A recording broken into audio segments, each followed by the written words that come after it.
জামাত ইসলামী এবং যুক্তরাষ্ট্রের মধ্যে অবিশ্বাস্য সম্পর্ক দেখে রাজনীতিতে নানান পক্ষ অবাক, অনেকে হতাশ, অনেকে আশ্চর্য যে জামাত এত উচ্চতায় পৌঁছালো কিভাবে, এতদূর গেল কিভাবে। একটা বিষয় অ্যাডভান্স বলে দিই, 12 ফেব্রুয়ারি নির্বাচনে জামাত ইসলামী ক্ষমতায় আসবে। ক্ষমতা আসার পর জামাতের বিরুদ্ধ পক্ষ টানা কয়েকদিন প্রচারণা চালাবে। প্রথমে তো বোরখা পরে ভোট চুরি করেছে এইসব হাবিজাবি কথা বলবে, ইউনূস জিতিয়ে দিয়েছে, কিংস পার্টি এনসিপিকে ক্ষমতায় আনার জন্য জামাতকে জিতিয়ে দিয়েছে, এইসব গল্প বলবে।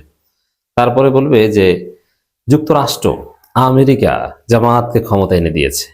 আমি অ্যাডভান্স বলে দিলাম, আমেরিকা জামাতকে ক্ষমতা এনে দিয়েছে। হারু পার্টিদের এরকম নানান ন্যারেটিভ থাকে। তা আমেরিকা জামাত সম্পর্ক দেখে অনেকের মাথা খারাপ এবং তারা চিন্তা করছে যে আমরা পারিনি, জামাত এত উচ্চতায়, এত অনন্য উচ্চতায় পৌঁছালো কিভাবে। এটার ব্যাখ্যাও তাদের কাছে আসবে। নির্বাচনে পরাজিত হওয়ার পর বলবে যেটা ইউনূস করে দিয়ে গিয়েছে। তারেক রহমান লন্ডন থেকেছে, অথচ গত 17 বছর কোনো একটা ইন্টারন্যাশনাল মিডিয়াকে সাক্ষাৎকার দিতে পারেনি। দেবে কিভাবে? ইংরেজি তো বুঝেন না, ট্রান্সলেটর ছিল, বোঝার মতো লোক ছিল, কিন্তু তারপরও তারেক রহমান কার্যত লন্ডনে গুপ্ত ছিলেন।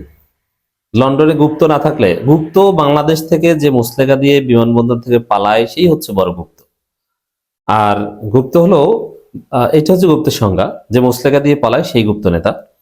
আর যে দেশে থাকে, দেশে পলাতক থাকে কিংবা দেশে জেলে থাকে, সে গুপ্ত নেতা, সে জননেতা। আর গুপ্ত থাকার ফল এখন তারেক পাচ্ছেন। তিনি কথাবার্তা বলতে পারছেন না, তিনি জানেন না বাংলাদেশ কি ঘটে, উল্টোপাল্টা কথা বলেন। বাংলাদেশের ভৌগোলিক মানচিত্র সম্পর্কে তার ধারণা নেই, কারণ গুপ্ত ছিলেন। লন্ডনেও তারেক রহমান গুপ্ত ছিলেন। লন্ডনের রাস্তাঘাটে বাংলাদেশি কমিউনিটি বিভিন্ন প্রোগ্রামে তাকে সাধারণত দেখা যেত না। এবং লন্ডনে যে গুপ্ত ছিলেন তার প্রমাণ হচ্ছে গত 17 বছরের কোনো গুরুত্বপূর্ণ মিডিয়ায় তিনি সাক্ষাৎকার দিতে পারেননি। সাধারণত যারা নির্বাসিত থেকে, বিদেশে নির্বাসিত থেকে, ইউরোপে থেকে রাজনীতি করেন, দেশের অভ্যুত্থান বা বিপ্লবের নেতৃত্ব দেন, তারা প্রতিনিয়ত আন্তর্জাতিক মিডিয়ায় সাক্ষাৎকার দেন। এমনকি শেখ হাসিনার মতো গুপ্ত নেত্রী, কারণ শেখ হাসিনা কোথায় কোন বাসায় থাকে কেউ কিন্তু জানে না, তিনি গুপ্ত থাকা অবস্থায় কিন্তু সাক্ষাৎকার দিয়ে যাচ্ছেন বিভিন্ন ইন্টারন্যাশনাল মিডিয়ায়। কিন্তু তারেক রহমান তা দিতে পারেনি। What ever. এখন লন্ডনে থেকেও যুক্তরাষ্ট্রে একবার যেতে পারেননি, যুক্তরাষ্ট্রের সাথে কোনো সম্পর্ক করতে পারেননি। আর জামাত বাংলাদেশে নিষিদ্ধ থেকে যুক্তরাষ্ট্র এখন জামাতকে চায়। যুক্তরাষ্ট্র বলছে ওই একটা ফোনালাপ বিএনপির হৃদয় খান খান করে দিয়েছে, ফোনালাপ ফাঁস। কি? যুক্তরাষ্ট্র জামাতের সাথে সম্পর্ক করতে চায় এবং তারা মনে করছে জামাত ক্ষমতায় আসবে। যা সার কথা, তারাও এখন জামাতকে ক্ষমতায় চায়। তারা চায় কেন? সোজা কথা, তারা চায়, জনগণ জামাতকে চায়। এই জন্য দেখেন, এখানে একটা কথা বলি, যুক্তরাষ্ট্র কি চাইলেই যে কাউকে ক্ষমতায় আনতে পারে এবং নামাতে পারে? পারে না। যদি পারতো তাহলে পিটার হাসিনার বিরুদ্ধে যে তৎপরতা চালিয়েছিল, হাসিনাকে ক্ষমতা থেকে নামাইতো, কিন্তু পারেনি। আর যুক্তরাষ্ট্র যদি কাউকে ক্ষমতা আনতে পারতো তাহলে বিএনপি জামাতকে ক্ষমতা এনে দিত 2018 সালে বা 14 সালে, তাও কিন্তু পারেনি। যুক্তরাষ্ট্র জনগণের মতামতের উপর ভিত্তি করে তাদের ফরেন পলিসি কি হবে এই বিষয়ে একটু অ্যাডভান্স সিদ্ধান্ত নিতে পারে, প্রস্তুতি নিতে পারে, যে জনগণ অমুক দলকে ক্ষমতা আনবে, অতএব আমরা আগে কাতিল বাজাই। এর চাইতে বেশি কিছু পারে না। হ্যাঁ, কিছু তাদের বেসরকারি কিছু ফান্ডিং আছে, এগুলো দিতে পারে, অথবা তাদের সমর্থিত অনেক নিউজ পেপার আছে, সেই নিউজ পেপারগুলো দিয়ে কিছু ক্যারেক্টারাইজেশনের কাজ করতে পারে, যেমন ওয়াশিংটন পোস্ট, এরপরে টাইম ম্যাগাজিন, পৃথিবীর অন্যতম শ্রেষ্ঠ ম্যাগাজিন। সেই টাইম ম্যাগাজিন সাধারণত যুক্তরাষ্ট্র সরকারের দৃষ্টিভঙ্গি প্রচার করে, এর মধ্য দিয়ে দেশের রাজনীতিতে একটা বার্তা দিয়ে থাকেন। এরকম কিছু মেকানিজম করতে পারে, কিন্তু ভোটের ফলাফল আদৌ পাল্টে দিতে পারে না। ভোটারদের সাইকোলজির উপর একটা প্রভাব বিস্তার করতে পারেন। যেমন টাইম ম্যাগাজিনের যে রিপোর্টটা তারেক রহমানকে নিয়ে, এতে এটাও বাংলাদেশের রাজনীতিতে একটা বড় প্রভাব বিস্তার করেছে, বিশেষ করে উচ্চশিক্ষিতদের উপর। দেখা যায় টাইম ম্যাগাজিন ওটা যুক্তরাষ্ট্রের দৃষ্টিভঙ্গির মতো, তারা তারেক রহমানকে কোনো রাজনীতিবিদই মনে করেন না। তারা তারেক রহমানের পরিচয় দেয় খালেদা এবং জিয়ার পুত্র হিসেবে। তারেক রহমান আলাদা ফিগার, এরকম কোনো প্রেজেন্টেশন নাই। এবং তারেক রহমানকে পরিচয় দেয় বকে যাওয়া পুত্র হিসেবে, বখাটের ছেলে হিসেবে, ইউনিভার্সিটি ড্রপ আউট একজন ছেলে হিসেবে। এবং খাম্বা, তারেক রহমানকে খাম্বা বলা হয় বাংলাদেশে, এটা স্পষ্ট করে লেখে, দুর্নীতির বড় পুত্র, এগুলো স্পষ্ট করে টাইম ম্যাগাজিন লিখেছে। তাহলে বুঝতে পারেন তারেক রহমানের ইন্টারন্যাশনাল চরিত্রটা কি। যাই হোক, যুক্তরাষ্ট্রের সাথে কোনো সম্পর্ক কিছুই করতে পারেনি, এমন অবস্থা যে বিএনপি ক্ষমতা আসলে দুর্নীতির কারণে, খাম্বা চুরির কারণে বিএনপিকে স্যাংশন দিলেও দিতে পারে, এবং বাংলাদেশের মানুষ যুক্তরাষ্ট্রের ভিসা পাবেন না, অল্প একদম সীমিত করা হবে। আর জামাত ক্ষমতা আসলে ইউরোপ আমেরিকার ভিসা আপনার জন্য উন্মুক্ত হয়ে যাবে, সারা পৃথিবীর ভিসা আপনার জন্য ব্যাপকভাবে উন্মুক্ত হয়ে যাবে।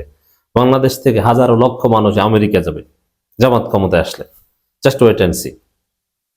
এখন কিভাবে হবে জামাত আমেরিকা সুসম্পর্কের মধ্য দিয়ে এটা হবে, কারণ জামাত জানে সারা পৃথিবীতে যুক্তরাষ্ট্রে হাজার হাজার হাজার সাবেক শিবির আছে, যুক্তরাজ্যে আছে, সব নেটওয়ার্কগুলো এখন কাজে লাগাচ্ছে, এবং যুদ্ধাপরাধীদের কথিত বিচারের সময় জামাত যুক্তরাষ্ট্রের অনেক ফাঁক ফোকর বুঝেছে, লবি স্নিপ করেছিল, অনেক দৌড়ঝাঁপ করেছিল, সেগুলো এখন কাজে লাগছে। তো এক কথায় যদি বলি, যুক্তরাষ্ট্রের সাথে এত সুন্দর একটা সম্পর্ক, ব্যালেন্সড একটা সম্পর্ক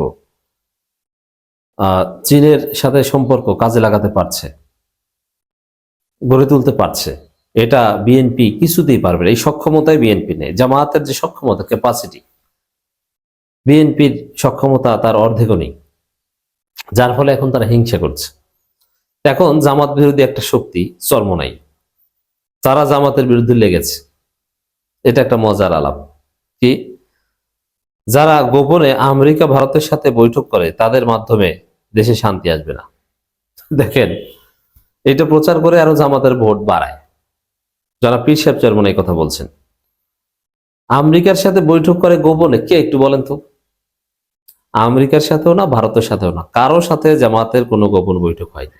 সব বৈঠক ওপেনে হয়েছে, আমিরে জামাতের বাসায় হয়েছে। এখন আমেরিকার সাথে এবং ভারতের সাথে যদি গোপন বৈঠক হয়েও থাকে, ওটাও তো জামাত ক্ষমতা আসার একটা আলামত। গোপন বৈঠক এটা ক্ষতিকর কিছু না। ক্ষতি কেন বলেন? আমেরিকা কি করবে? কি করার সক্ষমতা আছে বাংলাদেশে? কোন কাউকে ক্ষমতা আনা, কাউকে ক্ষমতা থেকে বের করা, এগুলো কিছু আছে না। এটা যদি পারতো আগেই করতো। এমনকি ভারতও পারে না। ভারত প্রভাব বিস্তার করতে পারে, বা অতীতে পারতো। এখন যেহেতু ইন্ডিয়ান হেজিমনি নাই, আমরা জয় বাংলা করে দিয়েছি, এখন তো পারবেই না। ভারত যদি পারতো তাহলে কি হাসিনার পতন হতো? হতো না। এর মানে ভারত এখন আর পারে না, অতীতে পারতো। এখন ভারতের সাথে সম্পর্কটা ন্যায্যতার ভিত্তিতে হবে। তো দর্শক, এই যে কথা আমেরিকার সাথে জামাতের গোপন বৈঠক, এগুলো নিয়ে পীর সাহেব চরমোনাই নিজে প্রশ্ন তুলছেন এর মাধ্যমে। আর যাই হোক, একটা বিষয় স্পষ্ট হলো যে জামাত আমেরিকা সম্পর্ক এখন অসাধারণ, অরণ্য উচ্চতায়। জামাত ক্ষমতায় আসলে আপনারা সবাই আমেরিকার ভিসা পাবেন, ব্যাপকভাবে আপনার ছেলে মেয়েরা আমেরিকা চলে যাবে, রাষ্ট্রীয় খরচে আমেরিকা পড়াশোনা করতে পাঠানো হবে অনেককে, আর কাজের বিষয়ের অভাব থাকবে না। অতএব ভোটটা জামাতকেই দেন।